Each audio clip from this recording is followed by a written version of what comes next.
지난 4월 25일 연세대학교 대나무숲 페이스북 페이지엔 싸이월드 클럽을 통한 아카라카 티켓팅 방식에 문제를 제기하는 제보글이 게시됐습니다.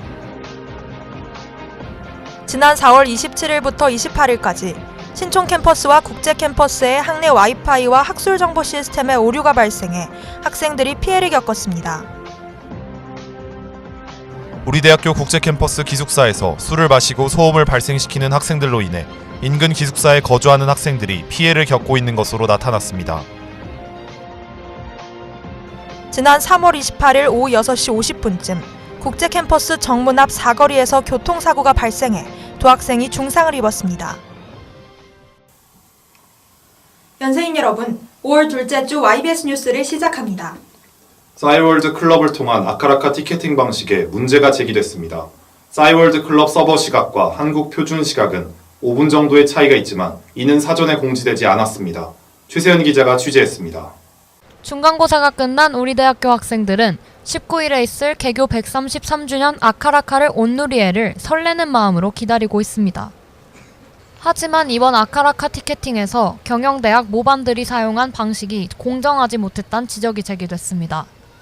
지난 4월 25일 연세대학교 대나무숲엔 싸이클럽을 통한 해당 학과의 아카라카 티켓팅에 관한 문제 제기의 글이 게시됐습니다. 제보글에선 싸이클럽의 서버 시간이 한국 표준 시간과 맞지 않아 약 5분의 시간차가 있었고 이에 대한 특별한 공지가 없었음을 언급했습니다. 또 다른 제보자 A씨는 사전에 회장이 서버 시간에 오류가 있음은 언급했지만 오차가 얼마인지는 알려주지 않았다고 전했습니다. 실제로 싸이클럽의 서버 시간과 한국 표준 시간은 대략 6분 정도 차이납니다. 또한 A씨는 어떤 서버 시각이 기준인지에 대한 언급은 없었고 확인할 방법도 없었다고 말했습니다. 또한 제보자들은 댓글 수가 남은 티켓 수를 초과하고 나서야 회장이 싸이클럽 서버 시각을 기준으로 하겠다고 공지했다 전했습니다. 아카라카 티켓팅에 관한 문제는 이뿐만이 아니었습니다. 싸이클럽은 댓글을 수정하더라도 작성 시간이 변하지 않기 때문에 양식에 맞지 않는 댓글을 먼저 단 후 추후에 댓글을 수정하는 방법이 가능하다는 지적이 제기됐습니다. 제보자 A씨는 이후 이런 티켓팅에 관한 문제가 싸이클럽 게시판에 익명으로 제기되자 이를 조롱하는 익명 댓글들이 달리는 상황도 벌어졌다고 말했습니다. 회장단은 아카라카 티켓팅 문제에 대해 별다른 입장을 표명하지 않았습니다. 다른 합리적인 방안이 존재함에도 관습적으로 기존에 사용하던 방식을 사용한 것이라면 이에 대한 입장 표명과 개선 의지가 필요해 보입니다. YBS 뉴스 최세은입니다. 지난 4월 27일부터 28일까지 우리 대학교 와이파이와 학내 정보 시스템이 정상적으로 작동하지 않아 학생들이 불편을 겪었습니다. 사전에 공고된 시간 외에도 교내 와이파이와 학내 정보 시스템은 작동하지 않았습니다. 최희호 기자입니다. 지난 4월 27일부터 28일까지 우리 대학교 와이파이와 학내 정보 시스템이 정상적으로 작동되지 않아 학생들이 불편을 겪었습니다. 이에 대해 신촌 캠퍼스와 국제 캠퍼스 학생들 모두 불편을 토로했습니다. 우리 대학교 학술정보원은 앞서 정전 작업을 위해 10시간 동안 신촌 및 국제 캠퍼스의 인터넷 서비스가 중단될 것이며 연세 포탈을 포함한 정보 시스템도 중지될 것이라고 공고했습니다. 학교 측에서 알린 와이파이와 정보 시스템 중지 기간은 4월 28일 자정부터 오전 10시까지입니다. 하지만 교내 와이파이는 공고된 시간 외에도 작동되지 않았고 연세 포탈이나 와이셋과 같은 학내 정보 시스템의 접속 오류 또한 잦았습니다. 와이파이로 인해 불편을 겪은 학생은 평소에도 피해를 겪었다고 밝혔습니다. 이제 학교에서 속도 제한한다는 소리는 알고 있잖아요.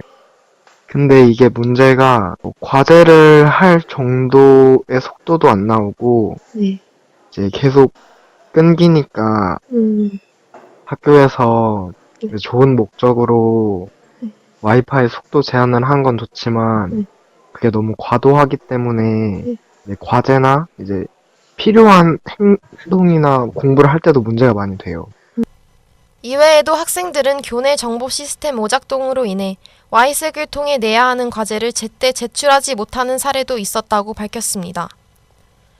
우리 대학교의 와이파이 및 정보 시스템의 오류가 학생들의 학업에도 영향을 끼친 만큼 신속한 해결이 필요해 보입니다. YBS 뉴스 최희호입니다. 매년 반복되는 국제 캠퍼스 소음 문제, 올해도 여전했습니다. 이제는 문제 해결을 위한 실질적인 방안 마련이 필요해 보입니다. 이정민 기자가 취재했습니다. 송도 국제 캠퍼스 제2 기숙사에 거주하는 한 학생이 제보한 음성 파일입니다. 학생들이 술을 먹고 소음을 발생시킨 곳인 진리관 B는 기숙사에서 불과 100m 밖에 떨어져 있지 않았습니다. 송도 국제 캠퍼스에서 소음 문제가 불거진 건 이번이 처음이 아닙니다. 연세대학교 18학번 공식 새내기 그룹 페이스북 페이지에선 소음 문제에 대해 학생들의 문제 제기가 지속적으로 올라왔습니다. 잠을 자다가 너무 더워가지고 이제 창문을 열고 자고 싶었는데 창문을 여니까 진리관 B 밑에서 노상 까던 사람들 소리가 너무 시끄러워가지고 이제 더운데 창문도 열지 못하고 소리가 너무 시끄럽고 그래서 짜증이 좀 났었어요. 기숙사에 거주하는 학생과 인근 아파트 주민들은 소음 문제에 대한 불만을 매년 토로해 왔습니다. 작년 6월 23일엔 인근 아파트 거주민들이 음주 소란 등으로 피해를 받았다며 학교 측에 항의하는 내용의 공문을 전달하기도 했습니다. 국제캠퍼스 기숙사 운영팀장 최성명 씨는 국제캠퍼스 소음 문제에 대해 야간 경비 순찰 담당과 야간 순찰 당직제를 수행하는 교직원이 교내 순찰을 돌며 주의를 주고 있다고 밝혔습니다. 하지만 단순히 순찰만으로 해결될 문제가 아니라며 입사 때부터 지속적인 교육과 안내가 필요하고 여러 기관들과 함께 의논할 필요성이 있다고 언급했습니다. 매년 지속되는 국제 캠퍼스의 소음 문제, 학교와 학생이 함께 해결해 나가야 할 필요가 있어 보입니다. YBS 뉴스 이정민입니다. 지난 3월 28일 국제 캠퍼스 정문 앞 사거리에서 교통사고가 발생해 학생 2명이 중상을 입었습니다. 추하영 기자가 취재했습니다. 지난 3월 28일 오후 6시 50분쯤 국제 캠퍼스 정문 앞 사거리에서 교통사고가 발생했습니다. 가해 차량이 신호를 위반한 채 빠른 속도로 정문으로 들어오던 중 보도를 침범한 것입니다. 제가 119에 신고한 시각은 6시 50분이었고 사고 당시 사고 현장과 3m 정도 떨어져 있었습니다. 신고를 기다리던 중 차가 매우 빠른 속도로 달려오다가 급커브를 틀었는데 그 결과 서 계셨던 두 분이 물리적으로 큰 충격을 받아서 실려가게 됐습니다. 이 사고로 한 학생은 골반이 골절됐고 한 학생은 의식을 온전히 회복하지 못한 채 중환자실에서 치료받고 있습니다. 우리 대학교 측은 이후에 안전사고 발생을 예방하기 위해 과속 단속 카메라, 과속 방지턱 등 캠퍼스 인근의 교통안전시설물 설치를 검토하고 있습니다.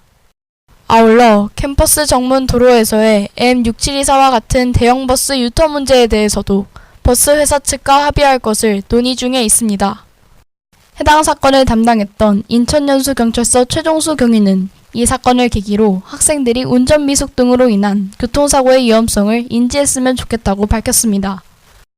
한편 학내 커뮤니티에선 사고를 당한 학생들의 쾌유를 비는 글이 이어지고 있습니다.